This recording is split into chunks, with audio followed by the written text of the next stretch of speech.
Hello, everyone, and welcome to Griplock, Foundation Disc Golf's weekly podcast. I'm Hunter, joined as always by Trevor and Konner. We got quite the show today. We're going to start it off with a little Patreon question of the week, talk about the PCS Open, the results and some key storylines there, do a little Trevor's trivia, and then go over the Pro Tour's new FPO event plan that includes canceling some of the biggest events left of the year on the FPO side, possible rescheduling. We'll talk through all of that. But first, quick word from our sponsor. Yeah, today's episode is brought to you by Double G Craft Jerky. We love Double G Craft Jerky. They've been a big supporter of the channel and the podcast for quite some time. As you can see, I'm sporting one of their hats right now. Fun fact, we went out, shot a video earlier today. I got really sweaty, but I had a backup Double G hat, so I just threw on a fresh one. So I'm always rocking Double G hats, but they're known for their craft jerky, of course. They have a bunch of amazing flavors, such as Hot Boom Sauce, Garlic Lover's Dream, Nate Sexton Sweet and Spicy. That's their best seller.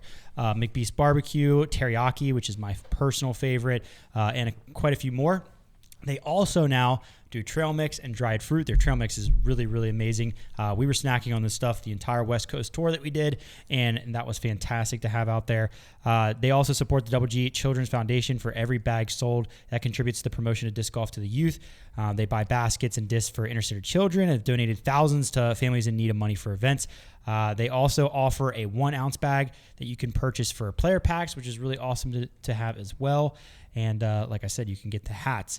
One other cool thing they do is subscriptions now, so you can have jerky delivered to your doorstep in the quantity that you need in like 3, 6, and 12-month options, and so you can kind of custom tailor-made that to what you want.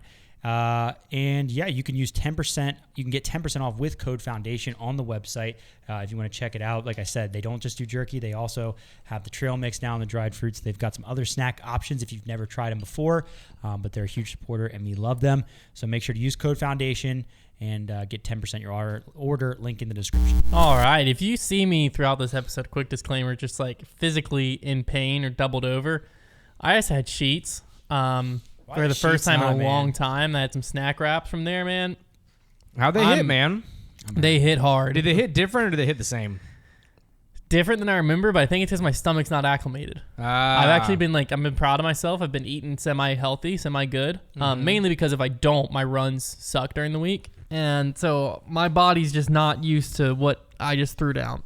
And I'm in a tough spot right now, but I'm going to power through thanks to questions like this from our Patreon question of the week. Wow. And if you don't know where these questions come from, they come from a weekly podcast we do exclusively for Patreon called the Patreon Mailbag, the Heiser Club Mailbag.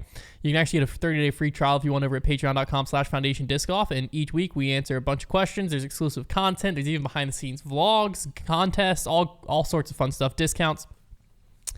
And you can get all of that with a 30-day free trial. But this is actually back-to-back weeks for Sir Justice Ballard being picked. Let's go. So back-to-back questions here. And this one, he wanted to know, what is one disc you think everyone should try?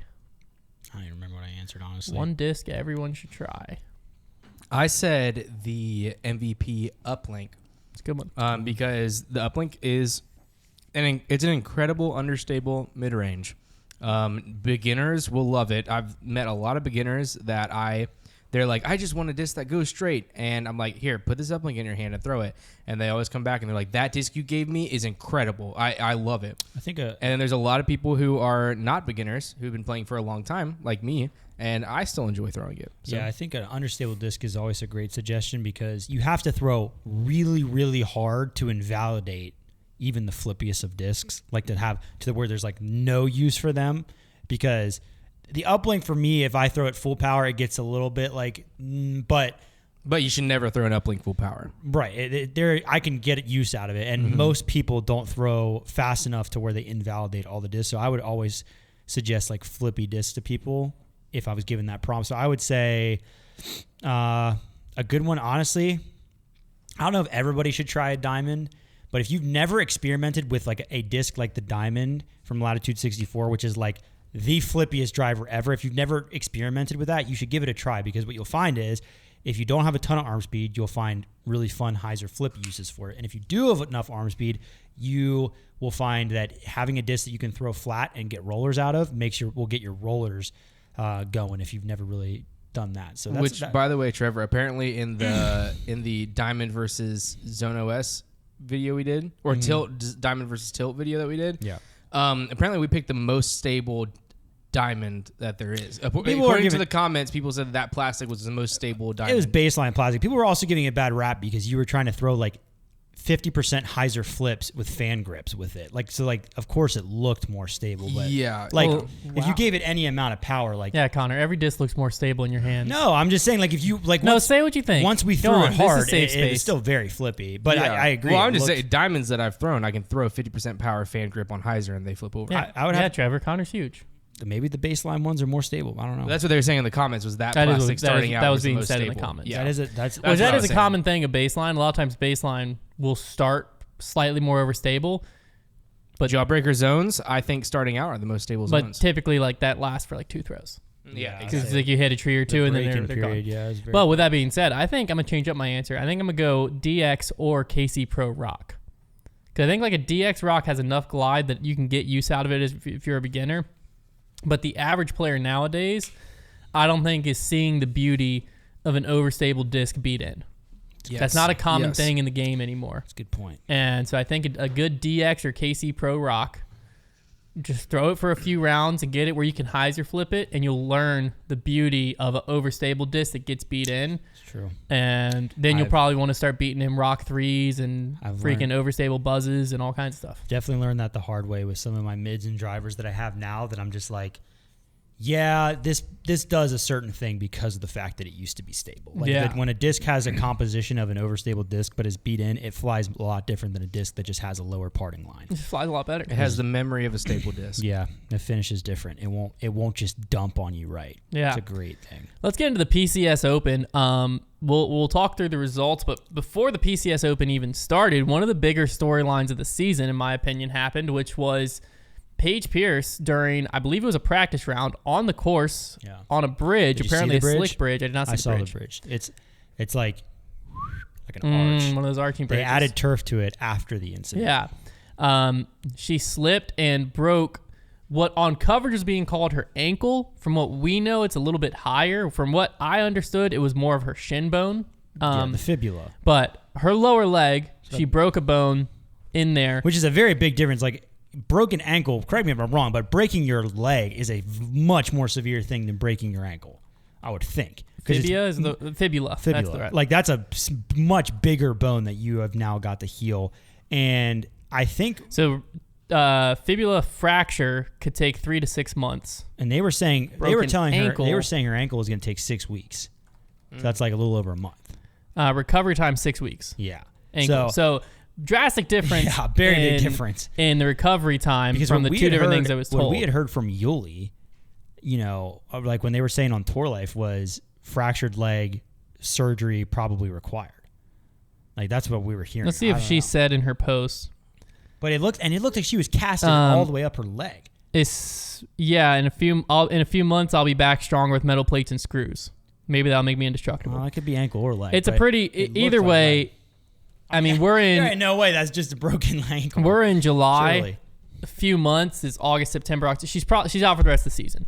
Yeah, I would be surprised if she comes back. Yeah, she's out for the rest of the season, possibly coming back towards the Tour Championship. Unless we're somewhere wrong. in there. She said a few months on her post. Yeah. And she said metal plates and screws. But I'm just saying a few months from now, July, August, September's the earliest comeback. It would be like U.S. Women's. Yeah, it would be like maybe she comes back for the Tour Championship. Yeah. Something like that. Regardless, she's out for most of the rest of the season or the rest of the season altogether. Such a bummer. Very big bummer. Especially to get like over to Europe, first event there that you're playing, and that happens. Like, yeah, it stinks. I mean, it sucks no matter where it happens, but it feels a little better, I guess, if you're closer to home. Yeah. But now you got to not only decide, like, are you going to stay over there for the European Open and stuff too, and you got to fly home 8+ hours in that situation. So yeah, not fun. Definitely, praying for a speedy recovery for Paige. Hopefully she's back at some point this season, or at least hopefully she's back at 100% whenever she does come back. Yeah, it's a scary one. On the FPO side, though, Kristen Tatar, no surprise, able to take it down. Missy Gannon comes in second. Evelina Salonen comes in third. Evelina came out hot this tournament, slowed up. Kristen Tatar struggled the final round. Missy Gannon pushed, but could not quite push far enough. And Kristen was able to lay up for the win by 1 on the final hole there. Got close. It was a solid tournament for Kristen. What was funny was, like, in the post-round interview, you could tell Kristen was just very upset with her play. Yeah. And, at some point was like, but it was good enough to win. And that's just where we've said it many times. That's where Kristen's I think she put at like 60% C1X. The final round, 63% C1X. But Missy was 50. Yeah, Missy Gannon was 50% C1X. So that's what it comes down to. And then she gave, on 18, they both threw good drives, and then Missy just threw out. Now, to be fair, birdieing 18 is tough. That green is really hard to hit, but Missy just left it a little bit short OB. But yeah, I've seen what I've seen from Missy Gannon this year is pretty consistent. What I've seen is she's getting in contention quite a lot. I think her putt, like this round, her putt just falters down the stretch. She was chaining some out, just like straight up missing the basket on a few. And that's where you're not going to beat Kristen unless you can put that part of things together. Yeah. And Evelina wasn't able to continue her momentum from round one either. So it just became, what we know. I believe Kristen they said something like 8 wins and 12 starts now. Something like that. For the season, which is just hilarious. She's ridiculous. So crazy. And she's going into a major next weekend, the European Open. I mean, you got to bet the house on Kristen Tatar. You would think she's going to win. Because also she typically does pretty well when she's mad at herself. And it seemed like she was not happy with her performance at the PCS, which means she's mad at herself.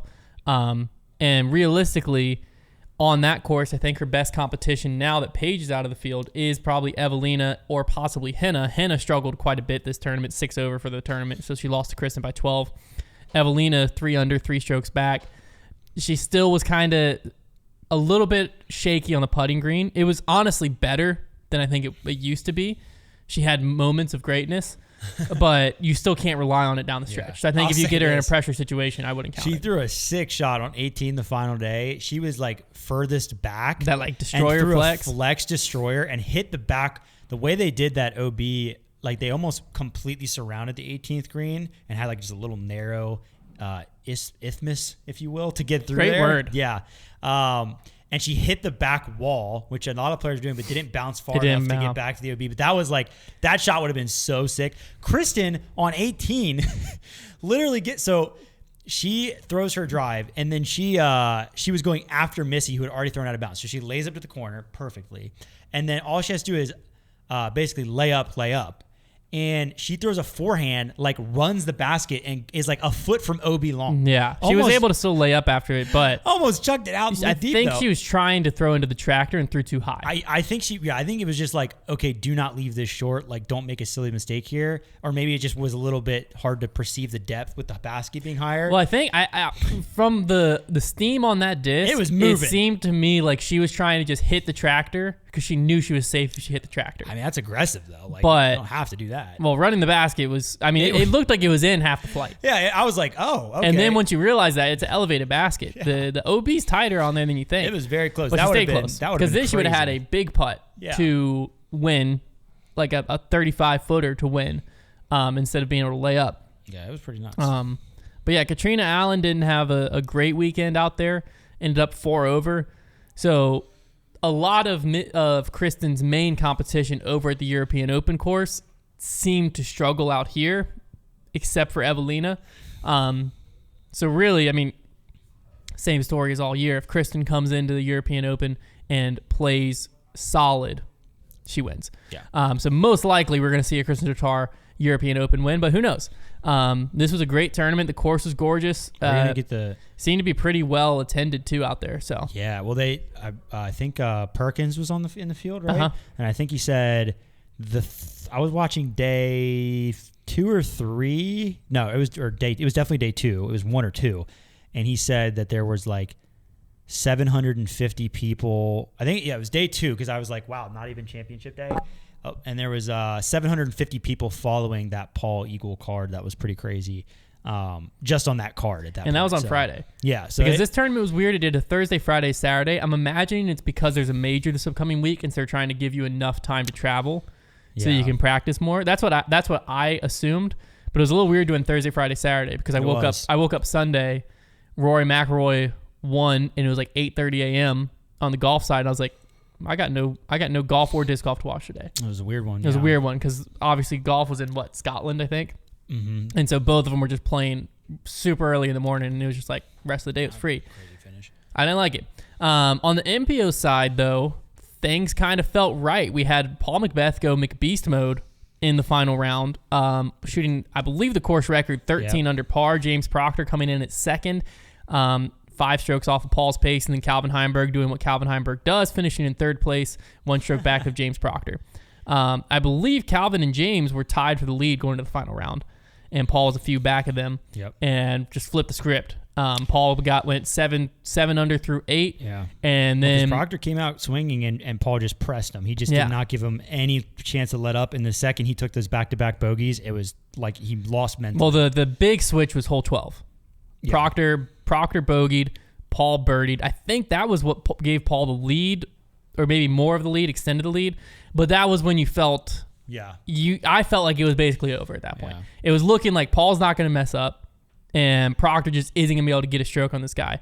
And the rest, I mean, after that tournament, or after hole 12, Proctor lost 3 strokes to Paul on the rest of the round. It is just like, it's so funny how not only did Paul make his comeback to the tour and win the very first try, he also went off in the final round, came from behind, won by 5 shots over a field that featured a lot of good players. So it's like, here we go again. Like, now the Paul narrative is just going to get flipped on its head. Because now at this very point, when you have somebody like Paul with his track record, like at this very point, we have no reason to believe that he will lose at any given tournament. And before this event, that was not the case at all. That was not the case at all. This is, I will say, I predicted this was a strong possibility. I thought he was going to have I thought he was going to have a much better Europe swing leading into this. He didn't, but he was able to win back-to-back coming into this event. And say what you want, that gave the guy momentum and some confidence, and then he popped off here. Again, winning by 5. It was one of his larger wins on the Elite Series in general. A 5-shot lead or win in these days is no joke against really good players. And good players in contention. The only player missing is Gannon that's relevant this year. Well, not only player that's relevant, because I don't think Isaac Robinson's here, but like realistically, he beat Calvin Heimberg. He beat Eagle McMahon. He beat Ricky Wysocki. All inside the top 5 as well. He beat James Proctor, who's a very solid player. Matty O's out there. Aaron Gossage has been pushing towards the top. He's out there. I mean, Kyle Klein's out there. You have a lot of players who have been playing very solid at different times throughout this year out there. So this is a legit win for Paul. This isn't like a European win. This might on paper end up looking like a weaker field because the bottom half. So if you see I looked at the strength of field this morning, and it is like about this. It's a little bit less than the Blue Ridge Championship, but I believe the stat that somebody threw on me debate night was like 8 of the top 10 were there. That's the key. There's a difference. There's a difference between strength of field in regards to a win and strength of field in regards to like a 25th. Right, because like a 25th, like Brody Smith, for instance, came in 28th out here. That 28th is not as impressive as a U.S. soil 28th. Dude, shout out to Scott Stokely. 20th. Yeah. But same thing can be said. 20th, not as impressive as 20th at an Elite Series event over here. Yeah. That can't be said really for the win. It can slightly because there are enough players that could sneak up there. But the main guys that are in contention week in and week out are out there, and Paul slapped them all around. No one was beating Paul this weekend. And we haven't been able to say that all year. We haven't said that since Worlds. Was his last win of significance, Elite Series or major win, was Worlds 2022. He's now one event away from flipping everything on. But that's the thing is, if he takes this and he takes European Open, I believe he comes back. Is Ledgestone the first event back? Elite Series event, I think it is. Or is it Idlewild? No, Ledgestone's first. Yeah, Ledgestone and then Idlewild the week after. Paul is great at both of those. There is a real chance that Paul wins here, wins European Open, and picks up either Idlewild or because we go Ledgestone, Idlewild, DGLO. Yeah. Paul's great at all 3 of those. There's a chance Paul picks up 2 of those 3. Out of nowhere, he has 3 Elite Series and a major, and you just blink. It happened in like a month. And Paul could have 3 Elite Series and a major and have pretty much as good a resume as anyone else out there. It's funny because this is like the same act we do every single year. But in fairness, this year it was much more severe than years past. Years past, it's been like, it's a struggle. It's a good start for anyone else but Paul. This year was like it was a rough start. Not a great start. And in years past, it'd be like, well, maybe he won at the very beginning of the season and then slumped. Or maybe he slumped, but he's still in contention. This year it was like, no, he's not winning. He's not really getting in contention. He's taking some really bad finishes. But it doesn't, at the end of the day, this is still golf. And this is in the difficult climate of the tour these days. If he comes out of the Europe swing with an Elite Series and a major win, there are only a couple resumes on all of tour that stack up to that. Yeah, because he's right back up to he's very close to the number 1 player in the world right now, according to UDisc. yeah, it's crazy. Well, this is he'll be in our top 10 when we adjust the power rankings for sure. For sure. But this is Paul's season. I'm not going to count the New World Championship because that was last year. Technically, he's in this season, first place at a silver event. Yeah. But starting this calendar year, we're not going to count the All-Star. 6th at Vegas, 13th at Waco, 10th Open at Austin, 25th Music City, 20th Champions Cup, 15th at Jonesboro. Then he went over to Europe, 31st at the Estonian Open. Then he started the Euro Tour and went 1st, 6th, 2nd, 1st. So he's 3 wins in a row right now. Swedish Open, Skellefteå, and then an Elite Series, the PCS Open. So if you take out those Euro Tour events, though, he was probably we probably could have made an argument for him to be in the top 10 in our power rankings this year because he was consistently in the top 25. His worst finish was 25th at Music City, but it wasn't the Paul of old. It's not like you were saying previously. It would be he came in 2nd at Vegas, won Waco, and then came in a few 10th places, and we're like, what's going on with Paul? That's a typical Paul start of the last few years. This was a slower one, but now that he's won PCS in the fashion he did, we're headed to European Open. He's going to be the favorite at European Open. Especially coming off the win there. And like I said, then we're going straight into Ledgestone, Idlewild, DGLO, Worlds in Vermont, MVP Open. Although I will say Eagle is a very, if Eagle is right not behind the favorite, he's a very close second. The only thing he did win. The only thing with Eagle is, and he was granted this was injured last year too, but he has re-hurt himself. He was 9 strokes back of Paul, but he was in the mix up there at this event. He'll be very competitive at the European. The Eagle and Paul, very competitive. Ricky, it's also going to be Ricky's first major of the year, the European Open, because he didn't play Champions Cup. Can Ricky get a major? But Ricky's slump is since 2017. So we'll see. We will see. But yeah, Eagle, Eagle's definitely, there's a lot of players that definitely could win the European Open. It's not a guarantee for Paul by any means at all, but I do think he's the favorite going in. No real shockingly bad performances that I saw out there. Ricky Wysocki was in 5th. Yes, he lost to Paul by 10, but he was in 5th place. Adam Hammonds hung around up there. Your prediction ended up being false by 1 player. Trevor's bold prediction was that the top 10 was all going to be Americans, and you had Hjalmar Fredriksson. Yep. In there. He finished tied for 9th. So darn. That was the only one though. Hjalmar the Snake. That's funny. I'm scrolling down. Gavin Babcock, Chandler Kramer, Greg Barsby, they had a rough week. AB, there's a shocker. Oh, he 44th. And I think he had an okay first round. He shot +2 final round to end an even par for the tournament. Kevin Jones, 51st. I lied. There were some shockers out there. Ezra didn't play well either. Ezra did not play well either. That course is not set up for everybody. Ezra also was having ankle issues going into it. There you go. There you go. Konner, the correspondent. Ezra correspondent. He was playing during Brody and Ezra's practice round. He was throwing standstills only. That's no good. But yeah, it's definitely... The PCS Open was a great tournament, a great event. I think it was a good addition to the Elite Series events. The course seemed great out there, and yeah, it got me excited for the European Open. I made a comment on the previous show about the battle axe. I'm going to go ahead and take it back. You're taking it back? Only because, let me be clear, using an axe as the trophy in a lot of ways would be cheesy, but it's such a well-made one. And it's one that they keep around as well. Well, it fits the theme of the course. And it fits the theme so well. But mostly the fact that it is made, it looks beautiful. It is made very, very well. I am okay with it. I think it's a cool trophy. I think it's cool. I think especially because they go so hard with that course on making it themed that it's obvious that it goes with that course. That I think it's cool. So if we took Music City, hear me out. All right. Can we music note Mandos and stuff? We put some when you walk into Rock and Roller Coaster, they have that massive guitar. That's a Mando on hole 1. That'd be cool. We put in Eagles Crossing territory here. We use all the T signs or old guitars. You've got cool. Staying up there on a stage. Sure. There we go. You just have Guns N' Roses playing next to 18. You have Slash There's up there. Guns N' Roses everywhere. Now, There's Guns N' Roses everywhere. Now does the Gibson guitar? Is that a good trophy? Yeah, then? it works. Okay, there you go. Music City. That's how you get Trevor's approval. Just got to commit to the theme. Just got to commit to the theme. Yeah. Lean into the theme. Yeah. Speaking of Trevor's approval, let's see if Trevor or Konner and I can win it in Trevor's trivia. hitting early Wow, today. dang, dude. Oh, I figured most of our. You have the permit for that I feel Segway like most you're of our driving? talking is probably going to be about this FPO event plan that we're about to dig into from the Pro Tour. We're gonna dig.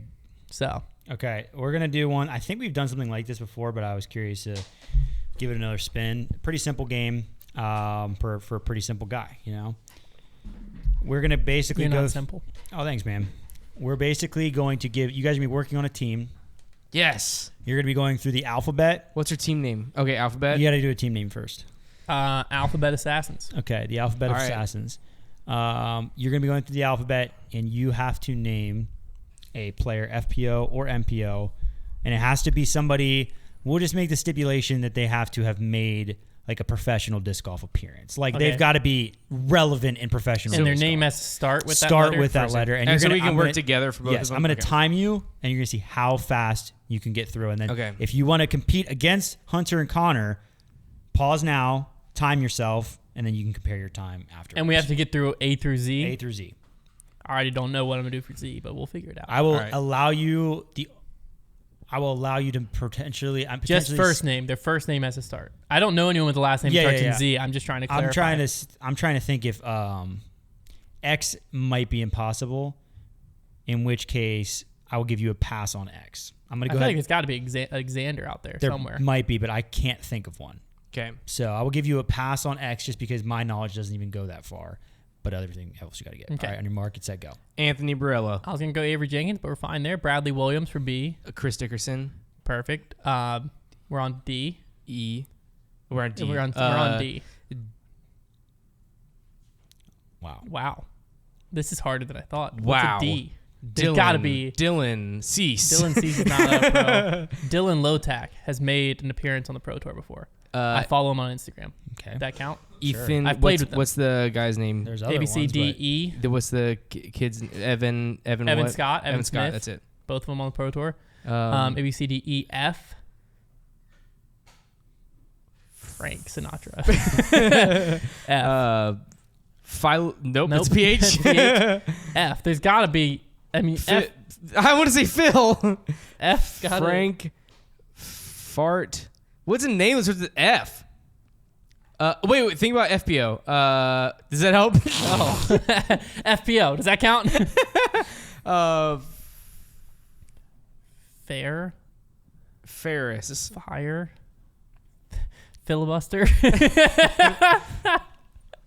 Wow. We're What really are your good. names that I start can't with think of any F? names that start with Only F. one I can think of is Frank. And there's no Franks that I know of. I will let you also do last names to make it easier. Well, that's kind of cheating to the people at home that already did this. Do you want to restart it? Because it seems like you guys are going to have a lot of difficulty doing it this way. Is there an obvious F first name? I'm looking. I thought I had one in mind, but I'm looking to double check. We could do Holly Finley if we do last name. Could do that if we do last names. Or Lisa Fakis. We were right with the might, last names. Might So not good be a with the last names. good F that like would have been Okay. Okay. So let's start over the time. Because I think I was thinking about last names. We can't rename names we already named. Oh gosh, no. But we can use last yeah, names yeah. now. All right. Oh, You ready to okay, start in us over general. the Yeah, time? nobody exists with the F. That's just impossible. All right, Okay. we're gonna include last names, make this Including easy. last names. Okay, go. Avery Jenkins. We're not Steve going back Brinster. and forth. Yeah. It's for C. We just got to do Clint Calvin. And then Chris Dickerson for D. And now we're on to E. Evan Scott instead of Yeah, Evan we Smith. did. Yeah. And now we're on to F. Lisa Holly Fakis. Finley. Okay. A, B, C, D, E, F, G, double G. All right. H. Hunter Thomas has made an appearance on the Pro Tour once. Wow, Thank you. big flex. H, I.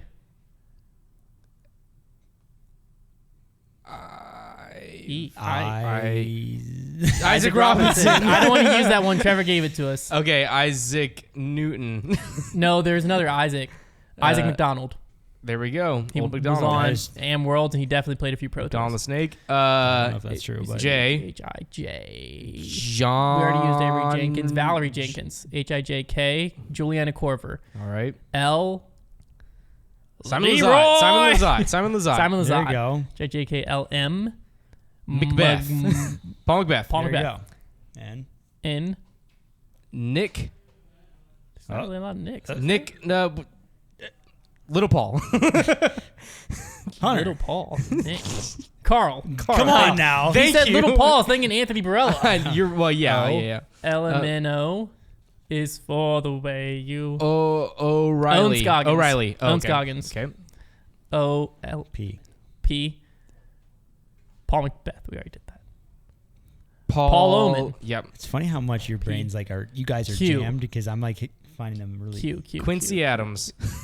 There's one I can think of for Q pretty easily. We can do Q pretty easily. But I'm not in the game. I'm in Q right now. What name starts with Quee? Nathan Queen. There it is. Q. Did I say Q just then? R. Okay.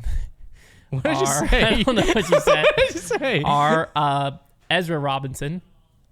QRS. Silas Schultz. There you go. Alliteration, extra T. points.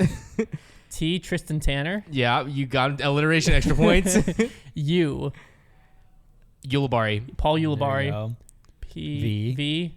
Valerie Vanessa Van Mandano. Dyken. Okay. Or that. Oh, nice. Alliteration, extra points. W. What's his name? Winter. Will Schuster. Crazy White was what I was trying to say. Crazy White. Casey White. I Casey said White. a winter. W. Okay, you get a pass on X. X. We're getting a pass. Y. Yeti. Doesn't count. That doesn't count. Well, it's fun. I don't know if there is one for Y either. It's got to be. Yanni. Is there a Yanni? What's some names that would be with Y? Have you tried Yanni? I don't know if there is one for Y. If you can get a Pass. Z, I'd probably time you out. Xander. There's no Xander would be the next. Xander with a Z. Z. Come on now. There's an obvious one. There's a name that's pretty popular in the world. Starts with a Z. Zebra. Zed.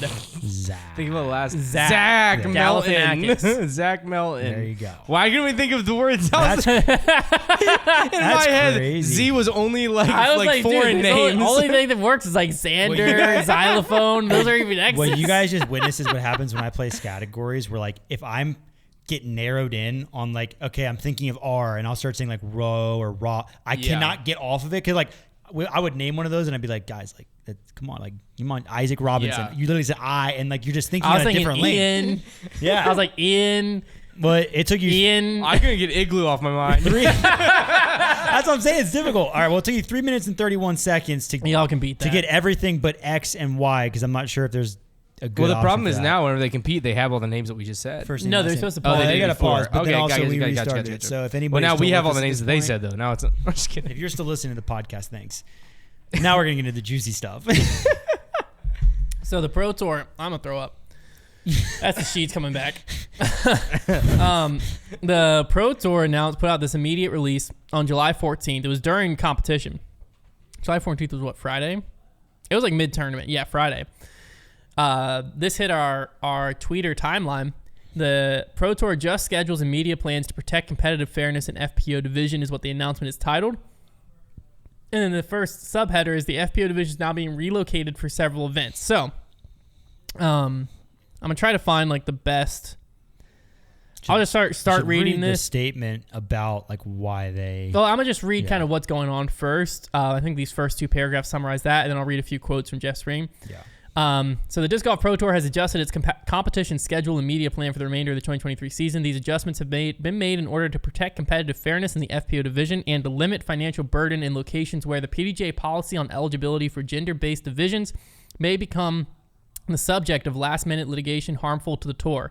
The Disc Golf Pro Tour is taking this action to ensure competitive fairness while working to maintain the operational viability of the FPO division. These adjustments listed below include relocating the FPO division at multiple Disc Golf Pro Tour events. While the FPO division has been canceled in certain states, the Disc Golf Pro Tour is working to replace these FPO competitions with events in nearby states as well as considering other options. These replacement events will award the same points value as the now canceled tournaments. Scheduling efforts are still underway, but the Disc Golf Pro Tour is optimistic about implementing these replacement competitions for the FPO division. I believe there's a quote from Jeff Spring here. He said, competitive fairness is the underpinning of the Disc Golf Pro Tour, the professional disc golf industry, and all of elite competitive sports worldwide. The Disc Golf Pro Tour is committed to the future of the FPO division, and in order to protect competitive fairness for the division, these changes are necessary at this time. We will not waver on the PDGA gender eligibility policy as we've adopted it for the FPO division. This said, I also want to affirm the concept that you can simultaneously respect and support transgender people and support competitive fairness for the FPO division. These are not mutually exclusive concepts, and the Disc Golf Pro Tour will continue to show respect to all people involved while thinking creatively about long-term solutions for this challenging issue. Spring continued. Our company is in its 4th season operating the Disc Golf Pro Tour. As a relatively new professional sport, we have limited resources which we must use wisely in order to support an FPO division that has been publicly voicing their strong support for and the necessity of this policy. We are confident that the Disc Golf Pro Tour's eligibility rules will ultimately be upheld. However, we cannot continue to endure last-minute challenges that drain the resources the Disc Golf Pro Tour needs to expand the game and grow elite competitive opportunities for our athletes. The Minnesota lawsuit is ongoing, and we plan to appeal the TRO division, that's a temporary restraining order, decision, and defend the policy before the court. Minnesota statutes allow for a sports exception to their public accommodation law, and if we prevail in Minnesota, as we expect to, we will again look to schedule the FPO division in these states in the future. So essentially a lot, disc golf specifically wise, is kind of riding on this Minnesota case, it seems. So here, before we get into kind of unpacking this a little farther, these are the remaining events of the Pro Tour and what is currently planned for them. So the Mid-America Open's a silver event, no changes are currently planned. Ledgestone, an Elite Plus event, the FPO division at Ledgestone in Illinois has been canceled. This FPO event or a separate FPO only Disc Golf Pro Tour Elite Plus event with a different name is likely to be rescheduled in a nearby state for the same week. The Pro Tour intends to provide the standard live and post-produced coverage if the event is rescheduled elsewhere and is optimistic about implementing a replacement. Idlewild, no changes currently planned. DGLO, the FPO division at DGLO in Michigan has been canceled. This FPO event or a separate FPO only playoff event with a different name is likely to be rescheduled in a nearby state for the same week. Same thing that was said about Ledgestone. America Flying Disc Open, which is a silver event. The FPO division at this event will no longer be a Pro Tour event, nor will it award Pro Tour points. The MPO side of this tournament is planned to proceed as normal and will award points at a silver level. The Pro Tour plans to continue with live broadcast plans of the event for MPO division as well as post-produced coverage. Any concurrent FPO A tier, no longer Disc Golf Pro Tour event, will not have live coverage or Pro Tour media partner post-produced coverage. Discmania Open silver event, exact same thing as the America Flying Disc Open. Will no longer be a Pro Tour event and won't have live coverage, it seems. The MVP Open playoff event, Maple Hill. Pro Tour has canceled the FPO division of the MVP Open, will only offer MPO at the tournament. They're working hard to reschedule. Same thing that has been said. They're working hard to reschedule, though, an event that will take place somewhere between the Pro Worlds and U.S. Women's, somewhere in that range. And they intend to provide standard live and post-produced coverage. And then no changes are currently planned to the Pro Tour Championships. That's the rest of the season. So the big hitters, MVP Open, Ledgestone, DGLO, those three, I believe. Yep. Yeah, MVP Open, Ledgestone, DGLO. Those three. FPO at this time is canceled. They're working to reschedule / create a new FPO only event in a nearby state for that same week. Well, MVP, it looks like it might be a different week. The other two for the same week is what they're looking to. At this current event, FPO canceled though. So we kind of like talked about this idea of like, is there a chance the Pro Tour doesn't go to states that they feel like this could be an issue in? I'll be straight up. I didn't really think that was going to happen, especially not this season. I was thinking like it is what it is this season. Next year, maybe we'll see it. Yeah, I never imagined this announcement would come as quickly as it did to like, basically, yeah, like right in the middle of the season. I mean, then, we had Steve Dodge get up there on the internet and tell everybody this wasn't going to happen. Yeah, when it's happening at the MVP Open. Like the day before. So I think that was pretty crazy. We have been able to speak with some people that are a little bit in the know with the Pro Tour, so not Steve Dodge, but have an idea. They have an idea of what's going on with the Pro Tour, and we've basically what's been expressed to us are a few things. Number one, when the Pro Tour made this decision, it's not like they wanted to have to make this announcement.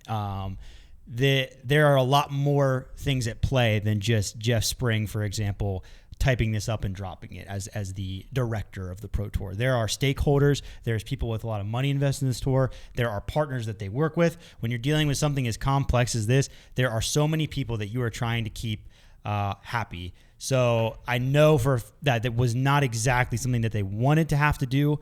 I also know that the rescheduling of these events is a high priority. I've also heard there's a lot of uncertainty, though, that this plan has been thrown out there now, but there is some uncertainty as far as there's still legal things at hand right now. What you can see from what they're saying and what we've kind of heard is, and we kind of heard this originally from just like Reddit things that were being put out there, but there's just not enough money to fight. Natalie Ryan's counsel, as we've known now for a while, has been pro bono. It's big firms that are giving her free legal work, essentially, and legal work is very expensive. The Pro Tour, ultimately, we don't even know if they turn a profit. It's very likely they don't. Year by year, they have been funded generously, and they are working towards that, but they don't have the legal resources to just chuck at cases. So if they have to go state by state, even if they're winning, they're still going to be racking up these expenses. Well, Ultiworld said, I believe it was either Ultiworld or Drew Gibson, one of them said that the OTB Open alone was like $100,000 to fight. It's very expensive, and so I think there's still a belief that the case in Minnesota can be won. That's what it sounds like. Right, but they can't just keep dumping into all these cases. And, this is an issue. I just saw that, cycling recently made a decision similar to the Swimming Federation and that some others have made, which would align with the Pro Tour policy of their FPO division, competitive fairness. And basically, of all the sports to be having to take this to a legal battle, disc golf is really not the one to have to do it because we are small. We do not have a ton of money. There are a lot bigger sports with bigger resources. So, I can see the writing on the wall, and it feels like the Pro Tour is trying to keep things intact. This is a breaking point right here. This is like a serious tipping point for the Disc Golf Pro Tour. And, we've seen multiple of the FPO players giving their support for this plan, and that's huge for them. I think they do still have support. I think some people, when they first saw this announcement, myself included, almost were like, are the FPO players, like even the ones who are kind of on track with this, are they even supporting this? But ultimately, if the purses are there, it feels like let's get through the season and readjust. I have a feeling that there's a lot more planning going on. I think people are going to make a lot of knee-jerk reactions, but I think the Pro Tour is smart enough to know that we are not at the point where separate tours can exist. They are not. It's not sustainable like that, and they're not. I think they know that, and this seems to me like, okay, let's try and find. They're keeping their policy. Clearly they believe in their policy. They're keeping that in place. But I think that they're just trying to figure something out in the short term. It does surprise me how quickly it was implemented, but I think the draining of legal resources and the prospect of more liability being thrown on them was just too daunting an issue. And I know you had mentioned this too, but to the people who are saying, well, how could you afford the Jomez buyout and you can't afford legal fees? Even if they did buy out Jomez in the traditional sense, it doesn't change the fact that these legal fees could be hundreds and hundreds of thousands of dollars. Okay, that's still a lot of money. And B, from what we have heard and from what it seemed to be shown, there's a very good chance that the Jomez buyout was, we are going to forgive your debt. You are now ours. Yeah, from what it sounded like in the Ultiworld article when Jomez got bought out, it seemed like Jomez wasn't able to make payments on that very large amount that was required for the it was like what, $250,000 a season or something like that. Yeah. For I think they were in $500,000. They were in 500 deep. Yeah. To the Pro Tour. So like even if a company of Jomez's size is discounted $500,000, like I mean that's $500,000 that the Pro Tour isn't paying that you think they're paying. Right. So yeah, I saw that counter argument kind of put out there as far as like the Pro Tour's pockets have to be so deep. They just bought out the biggest disc golf entity, one of the biggest. I think bought out's a little bit of a looser term there because more than likely it was a agreement to move forward for the betterment of the sport. Yeah. Because like realistically, had the Pro Tour been like no and put their foot down, you owe us the money, Jomez might have went out of business. Right. And from what the Ultimate article sounded like, my inside people at Jomez, I haven't talked to them about any of this, so I could be way off base there. Yeah. But from the way the Ultimate article was written when that news first dropped, that was kind of what it seemed like. So right. I don't think that holds much weight. And when you look at if you look at disc golf in general, I mean, if it's true that the OTB Open court case alone was like 100-some thousand legal fees, the rest of the tour they could be staring at $1 million. That's an entire purse. Yeah.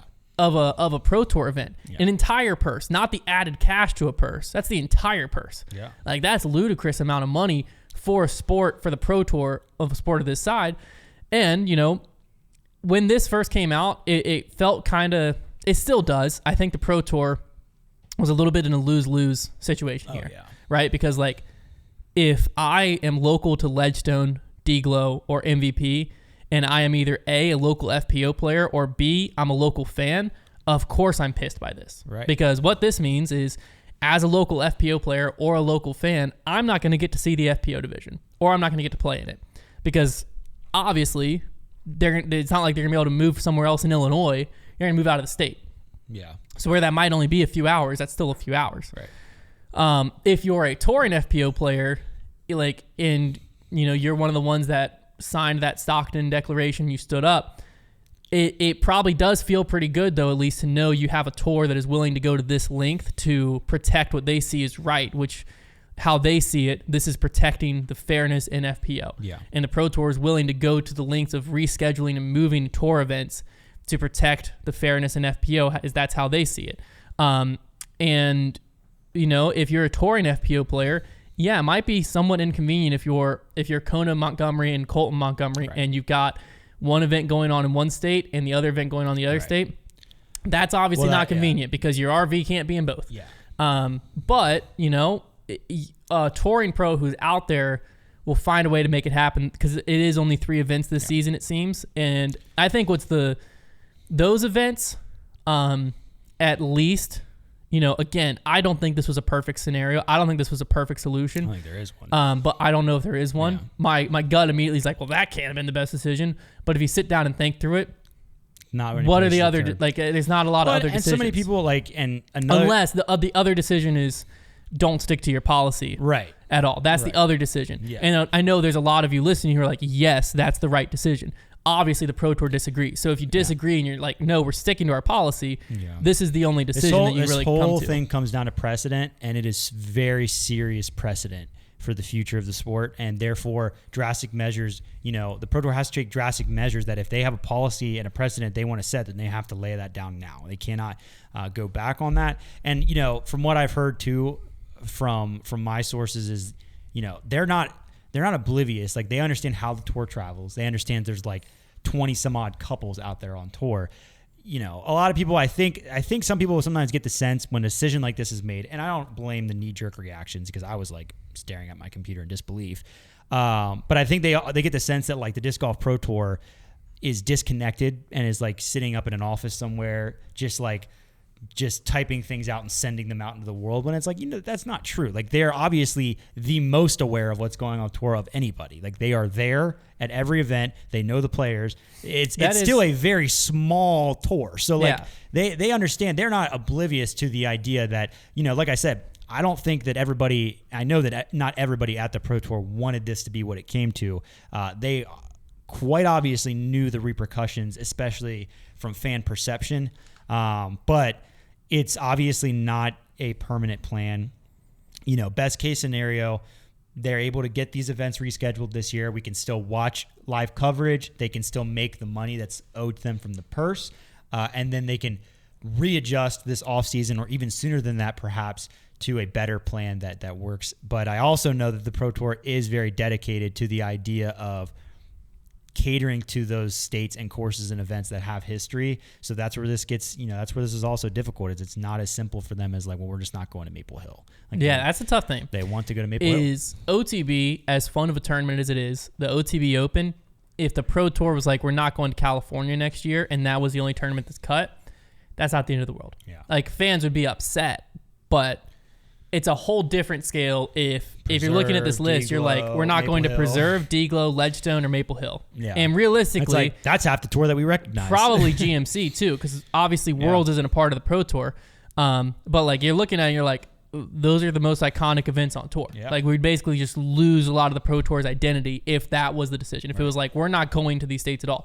And it sounds like from Jeff Spring's statement up here, if the Minnesota case goes the way they expect it to, he says, we will again look to schedule FPO division in these states in the future. Yeah. So essentially they think, for whatever reason, I don't fully know the whole lawsuit in and out, but the Pro Tour, and I'm sure Natalie Ryan and her side feels very strong too, that they're going to win the Minnesota case. It seems like when you're in the middle of the lawsuit, both sides is like, we won, we're going to win. But one side's right, obviously. But the Pro Tour seems very confident that they expect to win in Minnesota. And if they win in Minnesota, they think that will give them enough precedent that they can enter these other states that have similar laws to Minnesota. Yeah, the state by state thing, like ultimately and this has been, this entire idea has been a trend since I think the first story that came out was a wrestler in Dallas, like a high school wrestler. And this has been a trend in sport. I think he was in Austin. In Austin. So it's been a trend in sport for a while now. It's just starting to kind of bubble up now. And we saw swimming was the big one that was in the national news. And they decided, similar to what the Pro Tour decided, that it's not allowed. And then we were seeing cycling now. But ultimately, there hasn't been any federal law established. That would be a real end-all be-all in either way. Oh, yeah. As if this thing gets to Supreme Court eventually. And I'm telling you, it feels like one of them will eventually because it seems so popular right now in sport. Yeah. But if this thing gets to Supreme Court and it's decided a certain way, that would really make it black and white. But when it's state by state, it seems so tricky. And right now, like the cases that are happening in these legal proceedings, obviously Natalie Ryan's team has been going for these like last-second litigations like they mentioned. It seems very like based on these technicalities, and now that's kind of how law just is. But it's I don't know. They've been very complex and almost like and strategic in some sense to where it has not been black and white at all. No. So and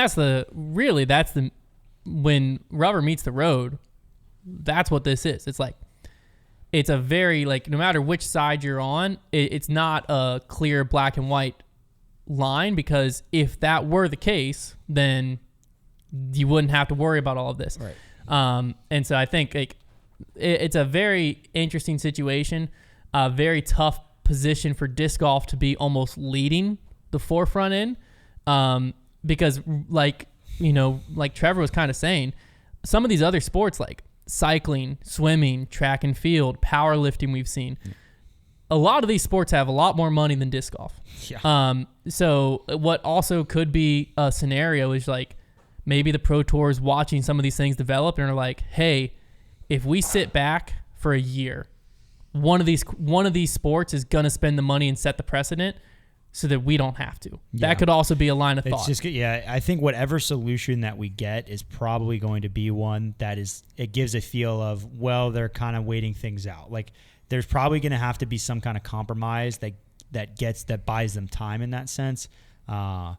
And we'll just see how that is. I don't know what that's going to look like. Where I think that this decision, in my opinion, falls through. Like I said, so Ledgestone, DGLO, MVP, the ones they're trying to replace, if they are able to successfully replace, yes, it's going to suck not seeing FPO at Ledgestone, at DGLO. But if we at least get in an event of some type where it happens the same weekend, you can watch it in the morning, like the same time frame. And it could be great too. And they get the same amount of money. Like at the end of the day, that solution works. What sucks is kind of these silver events where it's just like, I mean, unless I'm trying to any concurrent FPO A tier, no longer a Pro Tour event, will not have live coverage or media partner post-produce. Unless I'm reading that to me, that seems like there's just no FPO coverage at these silver events. Yeah. Because they're covering the silver event and FPO is not a part of the silver event. And so that kind of sucks. Not kind of sucks. That does suck. I'm sure the FPO A tier will have the same payout, like the same purse as a silver event. I don't know about that though. That'll be interesting to see. It would be interesting. I would imagine it would. If that's the case, like sure, if I'm an FPO player, at least that's the truth. Like at least I still have the same earning potential. But it is very unfortunate of like you don't get Pro Tour points and I'm not going to be on coverage. I would say so you do lose like coverage bonuses and contracts and the stuff. solar events, it's tough. I would say for the other events, best case scenario is they're able to move them to communities that would embrace just having the pros. Yeah, I know if you brought them here, for example, that like you would get an audience. Like there's a lot of places that like just having pro disc golf would be very exciting and would go out and watch the FPO. And so and in fairness, they will be the show in town. It won't even be like, well, do I want to go watch MPO or FPO? Like I can tell you right now that if I were in town and FPO were going to play, I'd go watch. Absolutely. Yeah. So, I think there's still a chance there to get decent galleries, have coverage, have the same purse. It's more so those other events that we're expecting them. That's the bummer. But I think there is still hope that it can be okay and fine for the players. Yeah. It was like I said, was this announcement by any means like great? No, it wasn't. Because like, if I'm an FPO player, regardless of where I stand on the side of the argument, I'm bummed that I'm not playing Maple Hill. Right. I'm bummed I'm not playing Idlewild. I'm bummed, or I am playing Idlewild. I'm sorry, I'm bummed I'm not playing Ledgestone, or I'm not playing DGLO. Like, of course, I'm bummed about that. But the Pro Tour seems like the Pro Tour was kind of backed into this corner because obviously these lawsuits haven't happened yet. The Pro Tour can just like look at the laws and assume that based on the laws, this same type of last minute lawsuit's going to happen. And if that last minute lawsuit happened, the Pro Tour is like, we can't keep fighting this. Mm-hmm. So, I mean, we don't know how grim the situation on the financial side of the Pro Tour is. Yeah. This could be a move that just saved the Pro Tour in general. Like this legitimately could be like the options are move forward as if nothing's going to happen and fight these lawsuits and the Pro Tour go under and we have no Pro Tour, or, the Pro Tour changes their policy and backs down on what they believe is right. Or do this option C, which is what is here. And if those are the three options in front of you and you're the Pro Tour, of course they landed on option C. Right. You got to remember at the end of the day, like this Disc Golf Pro Tour, we got all our eggs in this basket. And if we didn't have the Disc Golf Pro Tour, I'm sure something else would arise eventually, but it would take a lot of time and a lot of funding. And we have a really good product right now. So, hopefully they can straighten things out because the Pro Tour has given us, a great platform for disc golf. So, yeah. I was trying to pull up the disc golf, the Ultiworld article, because the Ultiworld article had a few quotes from Natalie Ryan's reaction. I guess I can just pull up her Instagram post instead. Natalie Ryan made a post shortly after this. It's pretty long, but I don't think it'll be too long for me just to read. So this is kind of how Natalie Ryan. It doesn't seem like this was written by Natalie Ryan because many times it like refers to her in third person. But this is the statement that I guess we could call it Natalie Ryan's team put out. Posted it, So this was on Natalie Ryan's Instagram. Today, the Disc Golf Pro Tour decided that it was better to eliminate tournaments in places that with laws favorable to trans inclusion, eliminating every woman's right to play just to keep from letting trans women play. This shows beyond the shadow of a doubt that this was never about the fairness of cis women in FPO, but instead about a desire to remove trans women. This isn't going to cut down on the lawsuits, and it is silly for the Pro Tour to expect people to believe that despite having enough money to buy their way to a monopoly of revenue-earning live streaming networks for disc golf, that they don't have the money to spend on a few hours in court rehashing the same defenses offered the last two times. Make no mistakes, this decision hurts women far more than it helps cis women. This is 5 tournaments, 2 silver series, 3 elite series, at which the FPO players will have no opportunity to make any money, just so that one trans woman won't have the possibility of earning a small portion of those overall purses. Just to point out, not true. Yeah. So the 5 tournaments, the 2 silver events will happen as A tiers, and the 3 elite events are at this time being rescheduled, assuming the same purse. Opportunity to make money at all of them. But just wanted to side note that. This is unfair to all women and has nothing to do with ensuring fair play for cis women. There is no logic by which it does. If the concern is that cis women won't earn as much money, the solution is not guaranteeing none of them will make any. The double negative, I think, makes that statement true. The solution... Okay. Am I reading that wrong? The solution is not guaranteeing none of them will make any. Anyways, this is not Natalie Ryan's fault. There are over 50 women who are being hurt by this decision, a decision that helps no one and makes all women on the Pro Tour victims of the agendas of a few people who feel righteously justified in their discrimination. This decision shows pretty clearly that the Disc Golf Pro Tour as an organization doesn't have the best interests of the sport at heart. If they did, they would be working to find a path forward that didn't rob women of their careers. The Disc Golf Pro Tour does not care about money it might lose because everyone who's paid to watch the live stream is paid whether or not FPO is offered as a division. This is about not having ground to cede to Natalie Ryan and more losses in court. They can't be forced to let her play if there are no events to play in. This is scorched earth policy, and that's good for no one. Women deserve better than this, cis women and trans women alike. Every one of them have a passion for the sport and should be celebrated, not brushed aside. The time and effort it takes to earn a spot on the tour is admirable. To take that away is an insult to the entire sport. Women deserve to have the right to play. Women deserve to have the right to play honored, even if that means there are growing pains and uncomfortable conversations while we try to find the most equitable path forward. Disc golf is for everybody.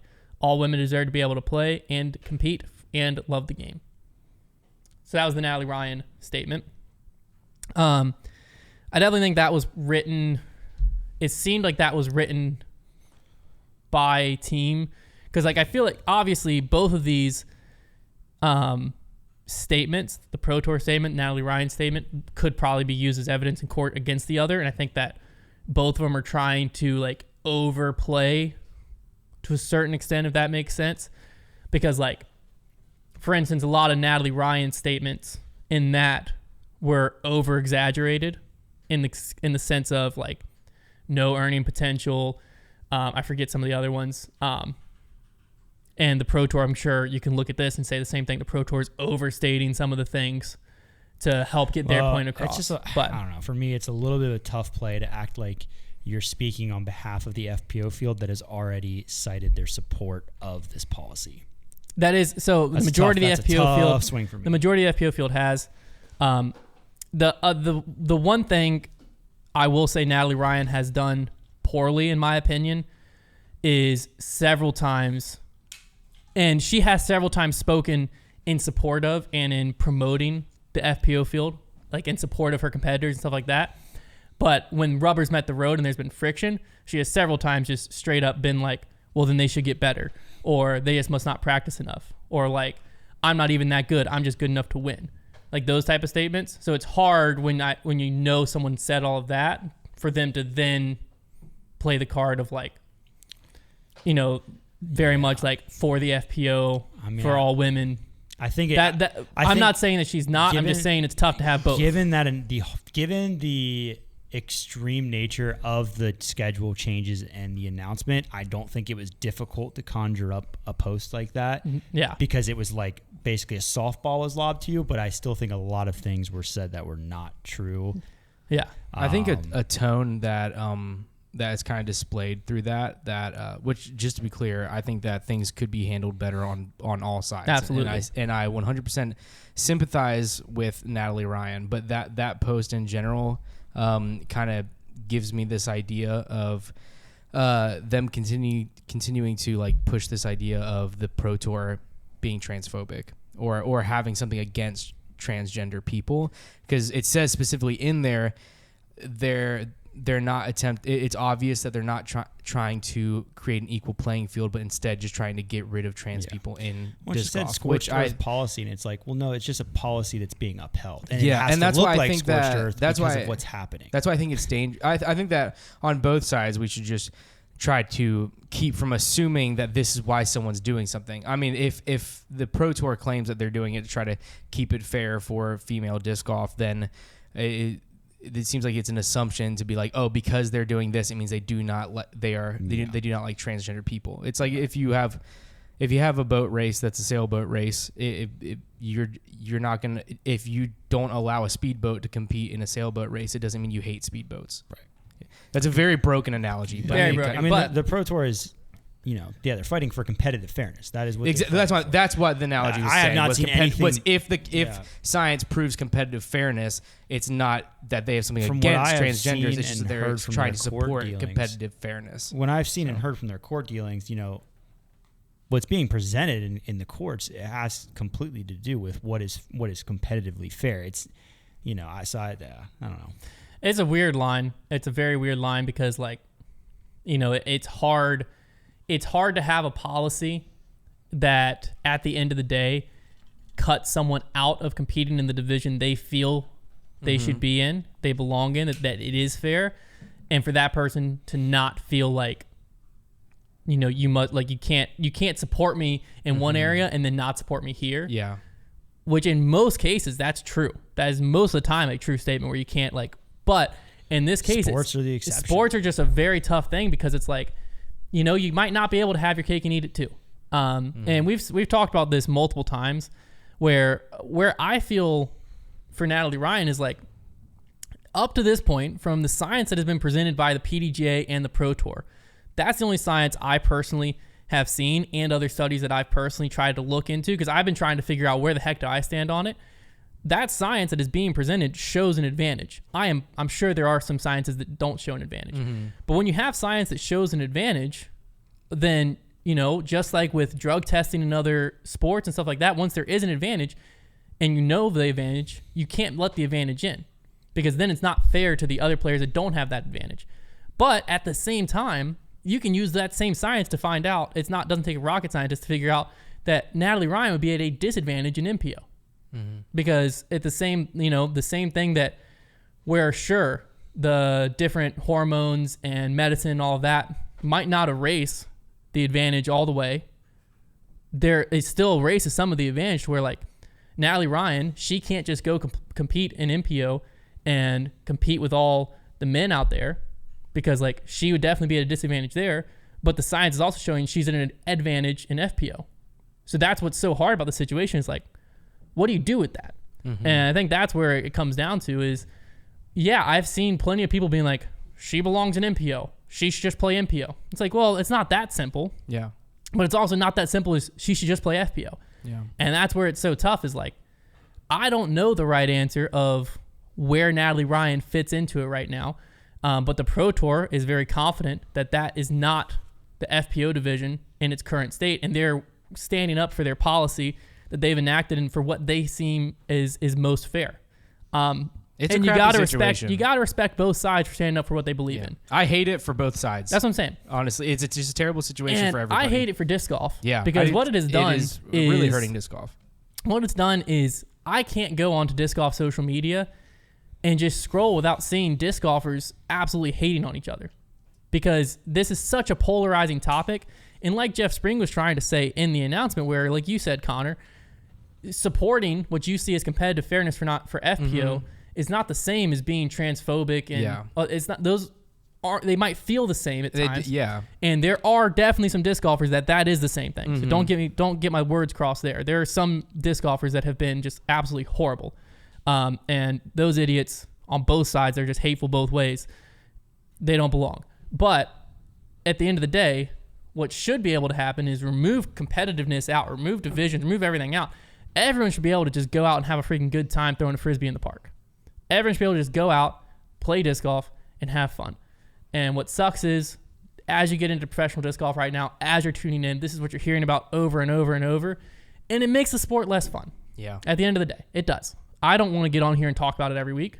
I want to talk about just what's going on at the PCS Open, how much fun it was to watch coverage, what we love about disc golf. That's what people want to talk about. That's what I want to go on social media and just see the funny memes that are just funny memes about your buddies playing rec, and how you belong in MA3 and you can't throw. Those are funny. I don't want to get on and just see, like, the news feeds are full of that crap everywhere else. I don't want polarizing topics over and over and over, and people just feeling like they either have to be overly aggressive with their opinion to show that they know what they're talking about, or underly aggressive because they want to tiptoe around everything. Can't you just get back to playing disc golf? So, well, unfortunately, on social media, if you're not over the top, you don't get heard. No, exactly. Yeah, it's brutal. Hopefully, what this plan allows from the Pro Tour is for us to get back to just playing disc golf. Yeah. Whether you agree with it or don't agree with it, hopefully that's the end result. Because you know what? I think that the world's a lot happier place if everyone's just playing disc golf. So let's move on to the power rankings. Hopefully that's all the information you needed on the Pro Tour event plan. Point number one on this power rankings, what do we do with Paul McBeth? Where was he? Nowhere? He's not on it. He belongs on it. Yeah. For sure.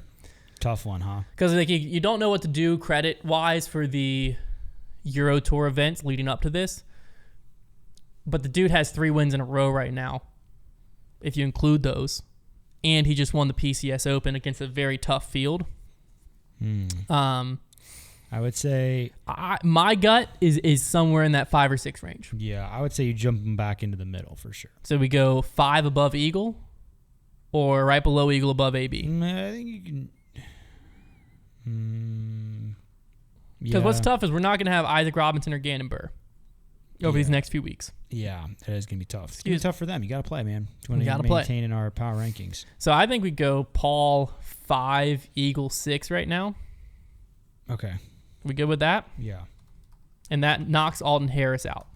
Well, Ezra just took 50 something. So we should probably knock Ezra out and leave Alden there. Yeah, Ezra had a bad week. Okay, Calvin Heimberg 1, Ricky 2, Gannon 3, Isaac 4, Paul 5, Eagle 6, AB 7, Simon 8, Proctor 9, Harris 10 is where we're at. Simon's not playing Europe. Proctor just had himself a weekend. Let's go Proctor to Anthony Proctor. Barella real quick. Because AB had a bad week, and Proctor obviously had a good one.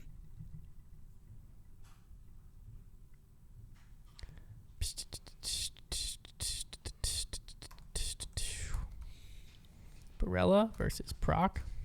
The proctologist. I did the whole year. Let me go to April. Okay, from April on, that's what we're going to do. 4-4-1. Well, and then with the recent. They're very knotted, but recently he's been much better. So, well, as in like the last event. Yeah. So okay. So I think we go Proctor up. What did it's getting to the point where like it's getting to the point it gets to a lot with our MPO power rankings because we get later into the season and guys have like pretty stacked resumes to where like that top 6 is going to be really tough to break into. You're going to have to win. Yeah. All right. I feel good about this. Yeah. Calvin, Ricky, Gannon, Isaac, Paul, Eagle, James Proctor, AB, Simon Lazard, Alden Harris. And then on FPO, we have Kristen, Owen, Kat, Missy, Haley. Did we do anything to this? Kristen stays. Owen Scoggins just won a Masters Worlds, I think. Oh, bonus points for that. Did she win? I think she did. I saw Joe Revere won. Missy Gannon and Katrina Allen, I think, might be able to flip. But didn't Kat just win? Somewhat recently, yeah. I think she won the event before she went to Europe. Preserve. Did she win the Preserve? I'm pretty sure. Yeah, I think you're right. I think we leave it. Kristen, Owen, Kat, Missy, Haley. And Haley just got an IPA at that brewery. There you go. Named after her. So. Everyone's winning these days. Everybody's winning. All right. I think we're good there. I'm fine with that. My brain is honestly fried. There we have it. That's Grip Block for this week. We have a major this weekend. The European Open's going down. Get out there, watch some disc golf. It's going to be kind of early in the morning, so turn it on first thing in the morning, watch some disc golf, play in the afternoon, have a good time. Sounds like a good day. And on Monday, we'll run you through who's the next major champion. It's exciting. It could be Paul McBeth. Could be. Could be Eagle McMahon. Could be you. It could be Calvin Heimberg. Listening right now. Could be you. It could be Richard Wysocki. You know what? Dare I say it? It could be Chandler Kramer. Daryl, if you're listening, could be you. Go win yourself the European Open, Daryl. Yeah, come on, Daryl. We'll see you out there.